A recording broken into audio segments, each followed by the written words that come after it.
कैसे हो बच्चों? अच्छे। उम्मीद करता हूँ आप स्वस्थ होंगे, मस्त होंगे, अपनी पढ़ाई कंटिन्यू जारी रखे होंगे। आप सबका आपके अपने YouTube चैनल TCG क्लासेज पर पुनः हार्दिक अभिनंदन है, स्वागतम है।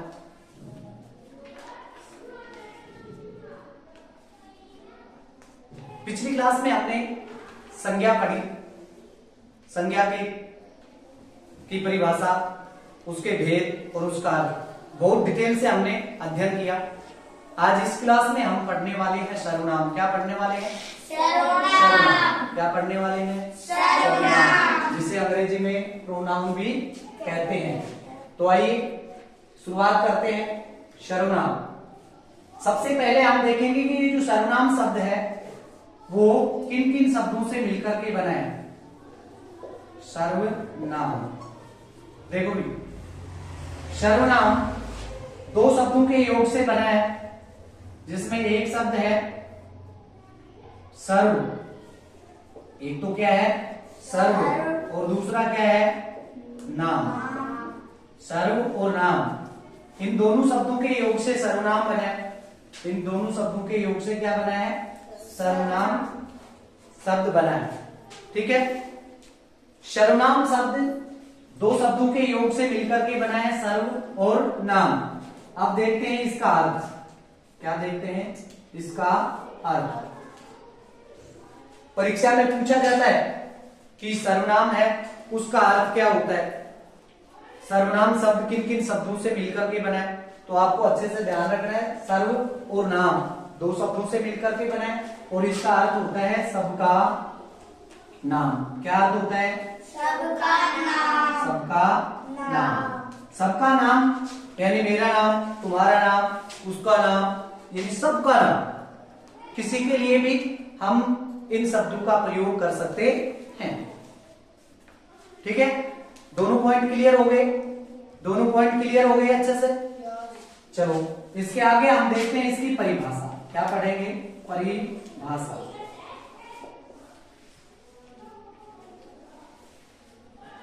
परिभाषा क्या होती है?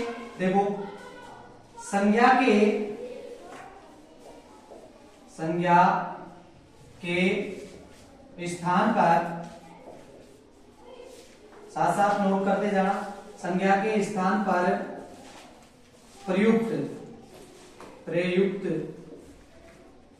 होने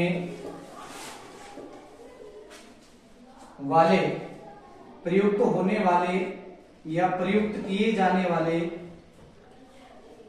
शब्दों को, प्रयुक्त होने वाले शब्दों को सर्वनाम शब्द कहते हैं। क्या कहते हैं?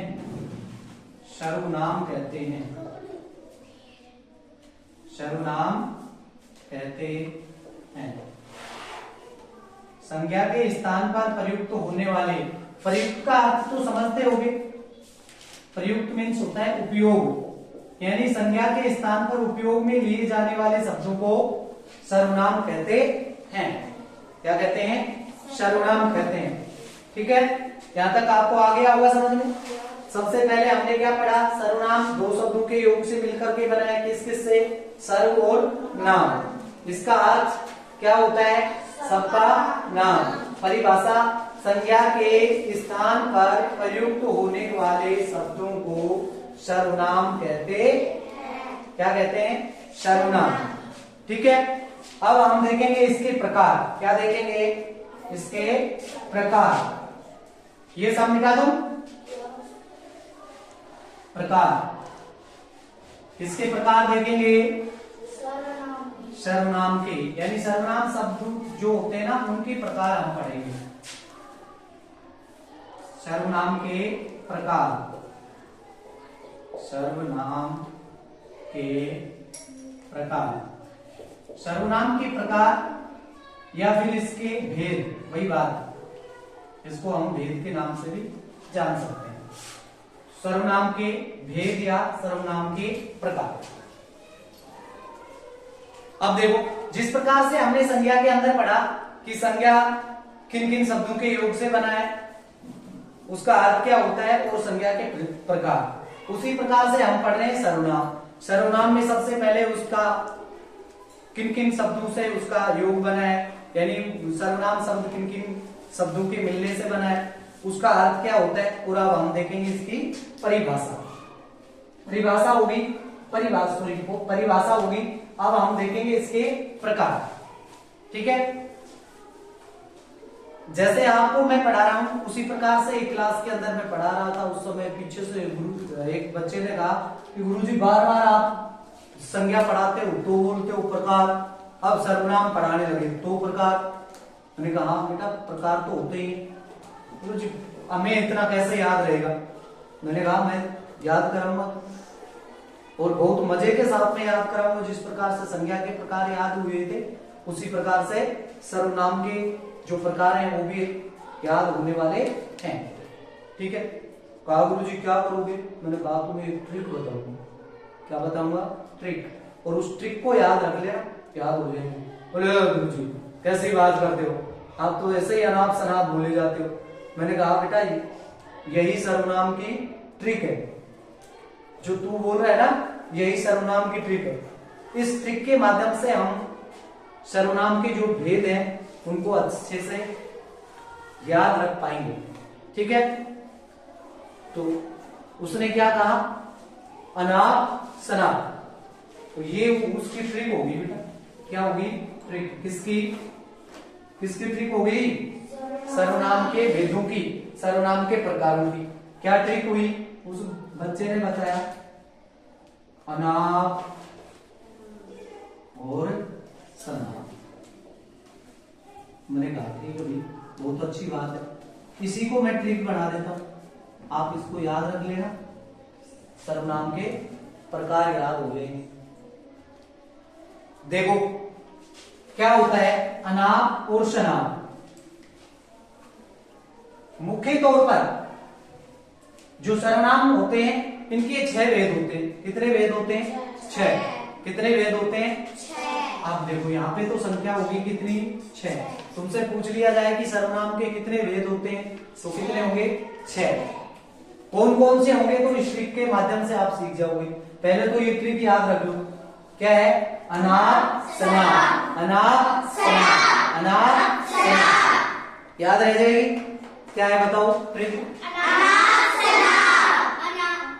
हाँ एक बार बस, ठीक है सबको याद हो, अनाप शनाप। ठीक है, अब देखो एक अनाप शनाप से काम नहीं चलेगा, इसको हम खोल करके पढ़े है ना, 6 के 6 भेद है ना वो इसमें आ जाएंगे। ऐसे क्या हो गया, देखो ऐसे बन गया अनिश्चय वाचक, और क्या पढ़ रहे हैं, सर्वनाम, तो ये लिख लो अनिश्चय वाचक सर्वनाम। आप भी इस प्रकार से एक बार ये ट्रिक है ना, ये भेद आप लिखना मत, अभी ये भेद मत लिखना। ठीक है, ये ट्रिक याद रखना, और अभी यहाँ पे मैं आगे लिखवाऊंगा डिटेल, तो उस समय भले ही आप लिख लेना, लेकिन ये याद रखना अनाप शनाप, और बाद में आंख बंद करके और फिर इसको याद करने का प्रयास करना या कॉपी में नोट करना। ठीक है, बिना देखे। ऐसे क्या बन गया, अनिश्चयवाचक सर्वनाम, ना से निश्चयवाचक सर्वनाम। क्या बनेगा, निश्चयवाचक सर्वनाम। ठीक है, निश्चयवाचक सर्वनाम। फिर उसके बाद में पे, यहाँ पे जगह नहीं, मैं इधर लेके जाता हूं, यहाँ पे क्या करेंगे, पे। पे से क्या बनेगा, देखो कैसे बनेगा, पुरुषवाचक, पुरुषवाचक सर्वनाम। पुरुषवाचक, वाचक मीन्स होता है बतलाने वाला, पुरुषवाचक सर्वनाम। 3 हो गए। आगे देखो बचे हुए 3, से का यहां पे मैं लिख देता हूं, से क्या बनेगा, संबंधवाचक। क्या बनेगा, संबंधवाचक, संबंधवाचक सर्वनाम। ठीक है, संबंधवाचक सर्वनाम। फिर उसके बाद में दोबारा से ना आ गया, एक बार तो ना से क्या बन गया, निश्चयवाचक, और दूसरी बार में बन जाएगा ना से निजवाचक। क्या बनेगा? निजवाचक। सबके लगाना है सर्वनाम। निजवाचक सर्वनाम। ठीक है। अब एक और बच गया पे। एक बार पे तो लिख लिया हमने, दूसरी बार एक पे बच गया। इस पे का क्या अर्थ हो गया? इस पे का देखो एक बच गया तो उसका हो गया पर्सनवाचक। पर्सनवाचक सर्वनाम। पर्सनवाचक सर्वनाम। बताओ कितने भेद हो गए? ट्रिक क्या है? अनाप शनाप। ऐसे क्या बन गया? अनिश्चयवाचक सर्वनाम। ना से निश्चयवाचक सर्वनाम। ऐसे पुरुषवाचक सर्वनाम। से संबंधवाचक सर्वनाम। ना से निजवाचक सर्वनाम। और पैसे परसनवाचक सर्वनाम। दो बार देखो बेटा ना आ गया और दो बार ही पे आ गया। ठीक है। आपको क्रम याद नहीं रहे कोई दिक्कत नहीं। जैसे ना यहाँ पे ना आया इसका अर्थ होता है निजवाचक। आप वहां से ये भूल गए कि निजवाचक बाद में आएगा कि निजवाचक आएगा या निश्चयवाचक, कोई दिक्कत नहीं। उसको उठा के इधर भी रख दोगे, 6 के 6 याद रहने चाहिए। ठीक है ना। आगे हम देखेंगे इनको। तो अनिश्चयवाचक सर्वनाम क्या होता है, निश्चयवाचक क्या होता है, पुरुषवाचक कौन से होते हैं, कैसे पहचानेंगे, वो सब चीजें हम देखेंगे। ठीक है। लेकिन नाम याद होने चाहिए, 6 के 6 रह जाएंगे याद। पहले ट्रिक बताओ। अनिश्चय अनिश्चयवाचक सर्वनाम सबके लगता है, सर्वनाम को भूल जाओ अभी। अनिश्चयवाचक, निश्चयवाचक, पुरुषवाचक, संबंधवाचक, निजवाचक और पर्सनवाचक सारे के सारे सर्वनाम होते। सर्वनाम के 6 भेद हो गए, रह जाएंगे याद। ऐसे आपको उंगलियों पे याद रहने वाले आप। आज के बाद में यानी जो सर्वनाम है ना, इसके भेद में मेरे को लगता नहीं कि किसी को कोई कंफ्यूजन रहेगा। है क्या किसी को कोई कंफ्यूजन? नहीं। अब इसके आगे चले। ठीक है। सारे नाम याद रह जाएंगे। ओके। अब इसके आगे चलते हैं और हम इनका डिटेल अध्ययन करेंगे। इसका ये समास के ये जो सर्वनाम के जो प्रकार है ना उनका अनाप शनाप की ट्रिक से देख लिया हमने। अब देखेंगे नंबर 1 पे पढ़ेंगे क्या?